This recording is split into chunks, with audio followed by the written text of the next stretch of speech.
Hey, y'all, it's Leslie. Thank you for joining me. So, Psalm 34:8 says, "Taste and see that the Lord is good." And I would like to share with you a story that has to do with the cinnamon roll and how this cinnamon roll demonstrated how we can taste and see that the Lord is good, and also how we can invite others to partake in the bounty that is the goodness of God. Cinnamon rolls are very important to me because my husband Craig, who passed away just under 2 years ago, next week will be 2 years, cinnamon rolls were his happy place. We used to travel a lot for work, and whenever we would travel across the US, wherever we were, we would look for like a mom and pop diner and some place that he could find a good cinnamon roll. And then later, when he was home, in the weeks before he passed, that was a special treat. Every Saturday, we would go to a diner here in the area and we would get a big cinnamon roll on Saturday morning. And literally, that was his happy place. Now, I love me a good cinnamon roll too, but for him, it was really something remarkable.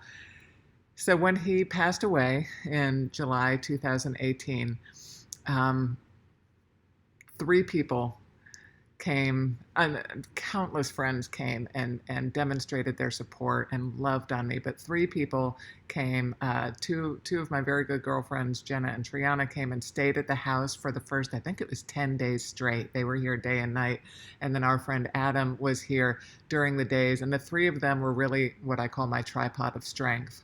They were the ones that God used to carry me through those first 10 days. I call them my 10 days in prison, the prison of grief. And they were just such steadfast friends, so amazing. And so the four of us are now the Fantastic Four. And last year, on the anniversary of my husband's passing, we went away. We actually had another friend with us as well. We went away to a house in the country and just spent the weekend together, relaxing, enjoying each other's company, cooking, swimming, and honoring my husband through our rest and through our fellowship. And on the morning of the anniversary of his passing, we honored him by going to a local diner and having cinnamon rolls. That was already wonderful and remarkable in and of itself. This morning, my friend Triana just drove 18 and a half hours straight through from Florida, where she was on vacation with her husband and kids. And she texted me and she said, "Are you home?" I said, "Yep, I'm home, Sunday morning, chilling." She said, "I'll be right over in a few minutes." She came over and she brought me that cinnamon roll that you saw in that picture. This cinnamon roll that I've already eaten half of, which is why I have to show you the picture. She brought me that cinnamon roll from a diner in Florida that they had discovered, and they had discovered during their vacation what wonderful cinnamon rolls this diner made.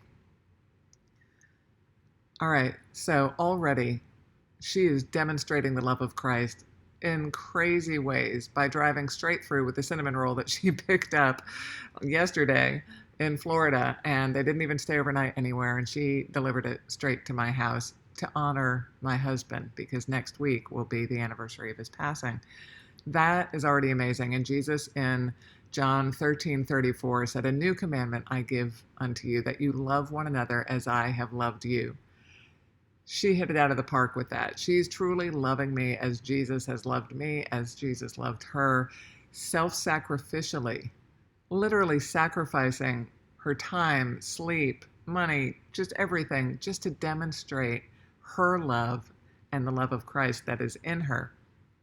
More than that, though, I want you to understand the ripple effect, the power, the infinite, literally infinite power and generational power that love has, because the story gets even better.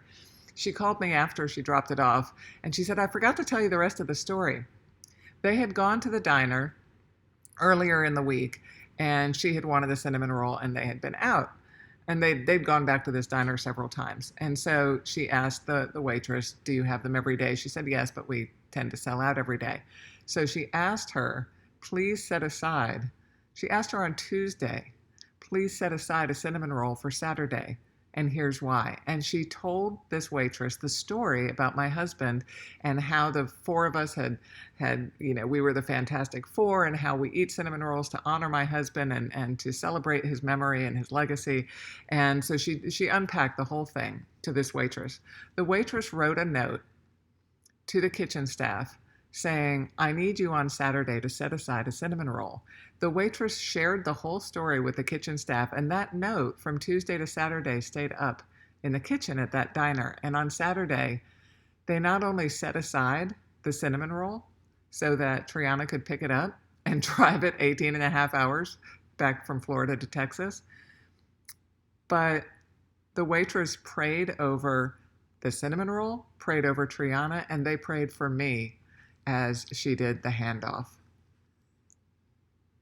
I tell you what, I can guarantee you that the kitchen staff will never think about cinnamon rolls the same way again. They will recognize that something as simple as the work that they are doing, the meals that they are preparing, literally the bread that they are baking, represents the love of Christ. And I guarantee you that waitress is going to tell that story and about the crazy lady from Texas who had them set aside a cinnamon roll to drive it all the way back. And I will never forget it, and I hope that you never forget it. We are called to taste and see that the Lord is good. We can also be bakers of his goodness and share the bread of life through self-sacrificial acts, through loving others as Jesus loved us. And that love has an infinite ripple effect. It carries the power and the authority of God Most High, and it is the love that changes hearts and changes the world. God bless you today.